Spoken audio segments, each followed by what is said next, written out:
काली पत्नी की ये कहानी दिल छू लेगी। हिंदी कहानियां।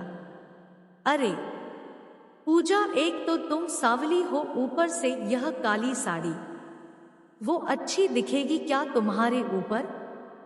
पहले ही तुम्हारे रंग को देखकर लोग ताना मारते हैं। पूजा को काली साड़ी पहनते देख रवि पूजा को बोला। रवि की बात सुनकर उसकी माँ बोली, देखो ना रवि, मैं बोलती तो कहती कि सास बोलती रहती है हमेशा। अरे अगर काली साड़ी पहनेगी तो ऐसा लगेगा जैसे कौवे को काला टीका लगाया हो। पति और सास का बोलना सुनकर पूजा उदास हो गई। उसकी आंखों में आंसू आ गए। वो काली नहीं थी, सावली थी, और वैसे पूजा नाक नक्शे में बहुत अच्छी थी। पर पति और सास कलर को लेकर पूजा को हमेशा ताना मारते थे। क्या करेगा वो भी? वह गोरा और पूजा सावली। लोगों का क्या, वो तो नाम रखने में पीएचडी होते हैं। ब्लैक और वाइट जोड़ी बोलते थे, दोनों को डोट। रवि का मन वैसे साफ था, पूजा को बहुत प्यार भी करता था। पूजा को अगर कोई कलर को लेकर बोलता तो उसे जरा भी अच्छा नहीं लगता था, इसीलिए वह खुद ही थोड़ा बहुत बोल देता था ताकि वह कुछ भी ऐसा वैसा पहनने की जिद ना करे। लेकिन जब वह बोलता था तो उसे बाद में इस बात का पछतावा होता था। उसकी माँ घर में हमेशा कड़वाहट रखती थी। आज भी वैसे ही हुआ। घर में उत्सव के माहौल में सुबह जब सास ने पूजा से बात की तो वह रुवासी हो गई थी, थोड़ी घबराई हुई थी। उसका चेहरा भी शांत था। रवि वास्तव में खुद पर शर्मिंदा था। अपराधी की तरह बैठने के बजाय वह काम के लिए बाहर गया। कई सारी महिलाएं काली साड़ी पहनकर सड़कों पर चल रही थी, सभी ही गोरी थी। ऐसा नहीं था, लेकिन उन पर वह काली साड़ी अच्छी लग रही थी। रवि काम की जगह पर गया। उसका बचपन का दोस्त राज और उसका पूरा परिवार साथ में था। जान पहचान हुई तभी पीठ के पीछे से राज की पत्नी आई, वह भी सांवली ही थी। काली साड़ी पहनी थी उसने। पीछे से एक आवाज आई, सोनिया दीदी, अच्छी दिख रही हो आप, आपकी साड़ी भी अच्छी है, और आप भी। सोनिया के चेहरे पर तो खुशी आई ही, लेकिन उससे ज्यादा राज खुश हो गया था। रवि राज को कुतूहल की दृष्टि से देख रहा था। राज ने जब रवि की तरफ देखा तो वह उसके मन के भावों को समझ गया और वह उसके मन की व्यथा को शांत भी करना चाहता था। दोस्तों, कहानी को आगे बढ़ाने से पहले मैं आपसे रिक्वेस्ट करती हूँ, अगर आपको कहानी अच्छी लग रही है तो वीडियो को लाइक करें और चैनल को सब्सक्राइब करें। चलिए आगे बढ़ते हैं। राज ने रवि से सीधे ही पूछ लिया, पूछो, तुम्हारे मन में जो भी है मैं तुम्हें उसका उत्तर देने के लिए तैयार हूं। रवि पहले हड़बड़ाया, फिर वह बोलने लगा कि नहीं नहीं, ऐसा कुछ भी नहीं है। राज ने रवि से कहा, तुम मुझे नहीं जानते कि मैं लोगों का मन कितने अच्छे से पढ़ सकता हूं, और तुम तो मेरे बचपन के मित्र हो। तुम्हारे मन की बात भला मुझसे कैसे छुपी रह सकती है? राज आगे बोला, चलो ठीक है, तुम्हारा सवाल भी मैं ही बता देता हूं।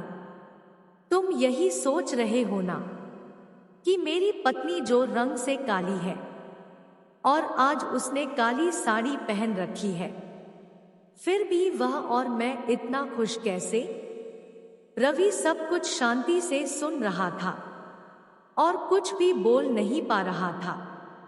राज बोला, काला रंग ऐसा रंग है जिसमें दुनिया का कोई भी रंग मिला दे, पर वह कभी नहीं बदलता। यानी कि किसी और रंग की संगत में वह अपना अस्तित्व कभी नहीं छोड़ता। इसी प्रकार सोनिया भी दिल से एकदम उस कलर के जैसी है, कभी भी रंग ना बदलने वाली लड़की है। वह अपने मर्जी से जिए, यही मुझे लगता है। मैं उसे खुश देखना चाहता हूँ। लोगों का क्या, वह तो बैठे ही है बुरा भला बोलने के लिए। गोरी औरत रही तो चिपकली बोलते हैं, काली होती है तो चूहिया या कोयल बोलते हैं। क्या क्या नहीं बोलते लोग।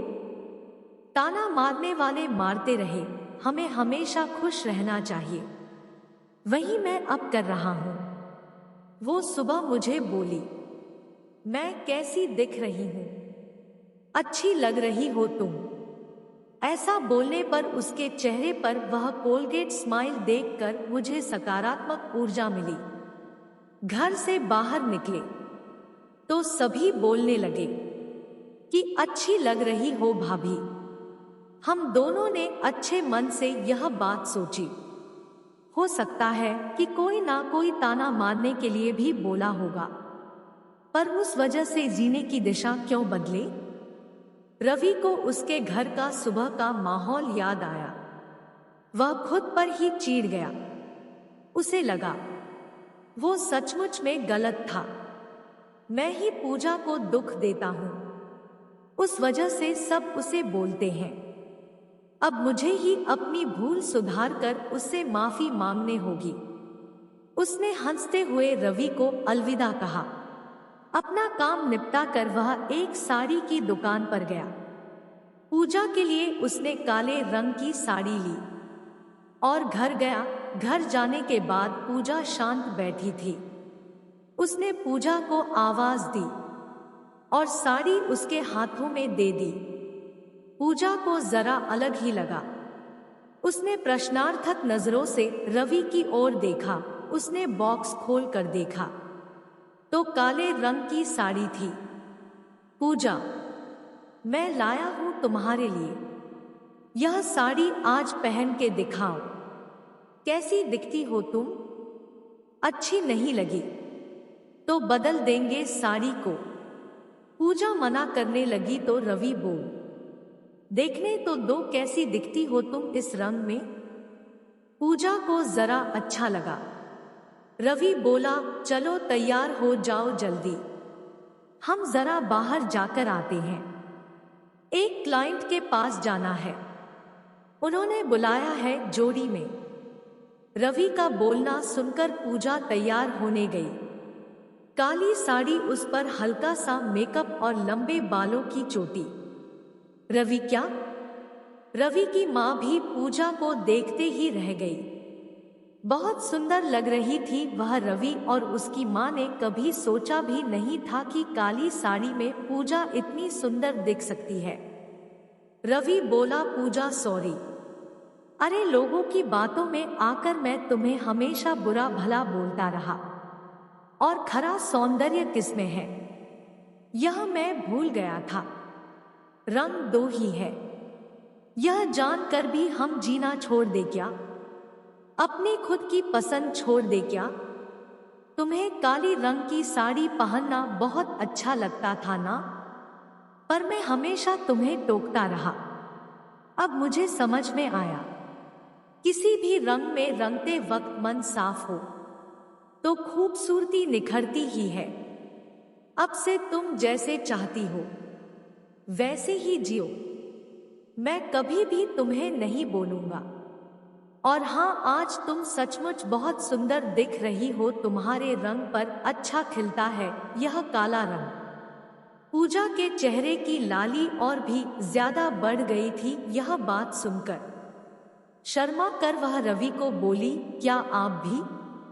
रवि ने पूजा का मुस्कुराता हुआ चेहरा देखा और अपने बदले हुए विचारों से रवि खुश हुआ। मन ही मन में रवि ने राज को धन्यवाद किया, क्योंकि यह परिवर्तन राज के शब्दों द्वारा हुआ था। आज रवि समझ गया था कि खूबसूरत दिखने के लिए खूबसूरत होना जरूरी नहीं है। बल्कि खूबसूरत सोच होना जरूरी है। इंसान का अगर मन सुंदर है तो इससे कोई फर्क नहीं पड़ता कि वह किस रंग का हो।